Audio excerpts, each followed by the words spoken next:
Hello people of the Salsa Slides, I'm Mr. Spork, and these are Mr. Spork's hands. I got in one of my frequent taco making moods today. Quite frankly, I think I've been in a non-stop taco making mood since I was 3 years old. So I made myself a batch of fresh tortillas, a little bit of fresh salsa. Both of those videos are down on my channel if you need them. But one of the things that's become a taco requirement around my house is Mexican crema. It's the Mexican version of sour cream, but you know, that name just does not do it justice because it's got so much more interesting character, flavor, tang to it when you make it fresh compared to the tubs of sour cream you get in the grocery store. I think if you make a batch of this yourself, you will never go back to the old tubs. I will say that a lot of the videos I saw online were using sour cream as a starter, and while that technically will work, they basically take sour cream and thin it out with other cream. It's not really making the genuine article unless you culture it yourself using the active bacteria that you're going to find in buttermilk. That's the secret ingredient. It's only 3 ingredients altogether: buttermilk, cream, and salt. Today I'm going to use 18% butterfat. We use percentage labeling up here in Canada, so it's easy to tell. It might be known as half cream or light cream in your neighborhood, depending on where you live. A lot of times chefs will even tell you to use full-on whipping cream, 35% cream, and while that is lovely and luxurious and rich, it's absolutely not necessary. I get really good results even with the 18%. And actually, to put it in perspective, if you look at a grocery tub of the stuff, up here at least, the full fat stuff, the industrial producers get away with 14% milk fat. They use some gums and other things to levelize that mouthfeel and make it seem richer than it really is. But 18% all the way up to 35% cream is going to work for you. What you do is you take a cup. I'm going to make a cup today, 250 milliliters. It's good for about a week, so plan ahead. You can certainly double or even triple your recipe as you need it, but what you want to do is take the chill off of the cream straight out of the fridge. So on a cold day, you're probably going to want to go into a little pan and just heat it up a little bit. You don't have to heat it very far. Basically, body temperature is what you're after. The cream should already be pasteurized, so you're safe from any kind of weird pathogens there. But basically, take the chill off of it. I really don't even bother on hot days. And then you're going to take a little bit of buttermilk, and that buttermilk has to be active culture buttermilk. You get it in the cartons, the liquid stuff in the grocery store. Curiously enough, it's not actually the leftovers from making buttermilk any longer. They stopped doing that years ago, but it does still have the active cultures, and it will work perfectly well for this. So you take about a tablespoon of your buttermilk and you pour it into your cup of cream. That will get it going. And I'll give you another little trick on the buttermilk front. If you ever end up with surplus because you had leftover from making buttermilk pancakes or buttermilk fried chicken, what you can actually do is you can freeze that buttermilk. And I've got a perfect little tray that makes these 1 tablespoon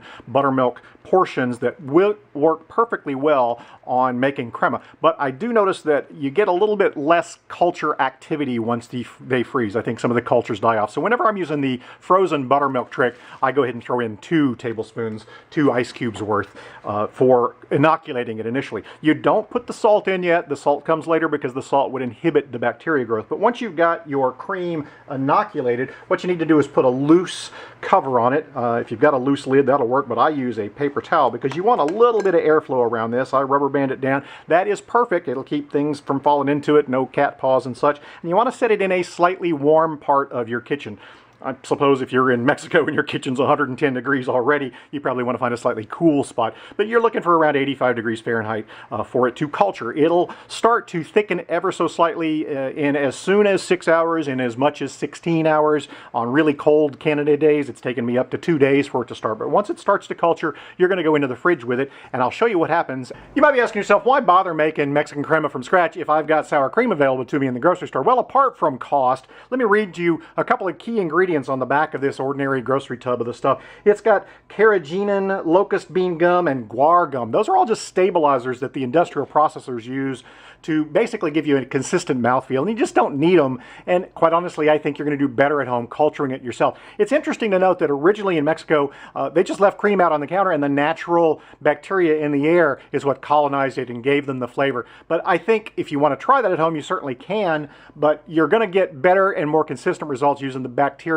from buttermilk to inoculate originally. So at least make 1 batch with buttermilk so you sort of know what you're aiming for. It's really not that expensive, especially if you use the frozen buttermilk trick. One other thing to note though, I did try an experiment. I was hoping that maybe I could make it work with powdered buttermilk, which curiously, powdered buttermilk, which is a great ingredient otherwise, is actually leftovers from the butter making process. They dehydrate it and use it in all sorts of industrial food uses.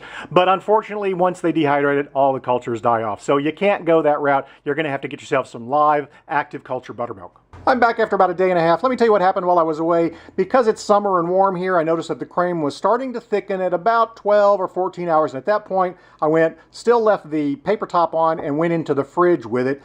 You let it continue to firm and culture, but you don't need to leave it out on the counter once you see that it's been properly inoculated with the bacteria from the buttermilk.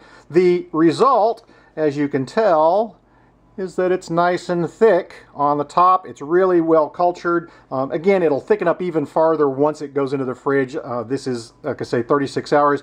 And you can see that once you stir a little bit, it's nice. It's pourable, so it's thinner than sour cream. It's probably even thinner than creme fraiche. And now we want to get a little bit of salt in there. For this 1 cup that I made, I'm going to start with just a 1/4 teaspoon, knowing that crema is relatively salty. You can always add just a little bit more if you like it even that much saltier. But the idea here is that if you make the basic stuff yourself, at that point when you've got the pure product, if you will, then you can go in and start adding. As with all things dairy, every now and then you're going to get a batch that doesn't quite work out the way you want. It's going to go a little sour. It's nothing you did wrong. Sometimes it just happens, especially in the warmer kitchen. So always give it a smell and a taste. And if it's gone sour in a bad way, just toss it out and make a new batch. I've made hundreds of batches and I've been lucky enough to never make a bad batch, but I know my day is coming. So once you have the pure, plain Mexican crema, the sky is the limit in your kitchen. A lot of times people will add lime juice or lime zest. That works very well, lovely.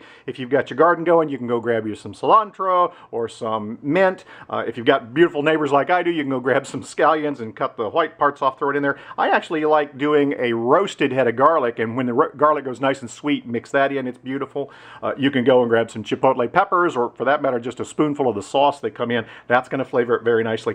If you want, you can go and grab some of your favorite homemade hot sauce. This is what I call my Curious Orange, and it's got a quite a nice kick. But that's just for tacos. If you're making some eggs, you're making huevos rancheros, you can certainly put it on top of the eggs, or I even mix a spoonful in while I'm making scrambled eggs. That's nice and rich and lovely.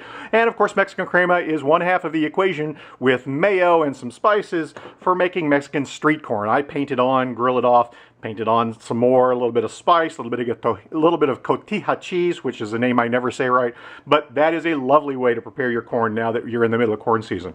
I do appreciate you liking and thumbs up and tweety insta facing and all that other crazy social media stuff. If you do want the recipes, you can go up onto my blog and get them up there. I've got a little article about Mexican crema in general, and as always, if you haven't, please do subscribe to my channel, because that is what lets me keep doing this for you, as well as the ad that runs after this. So give that a play if you want to throw a few pennies my way.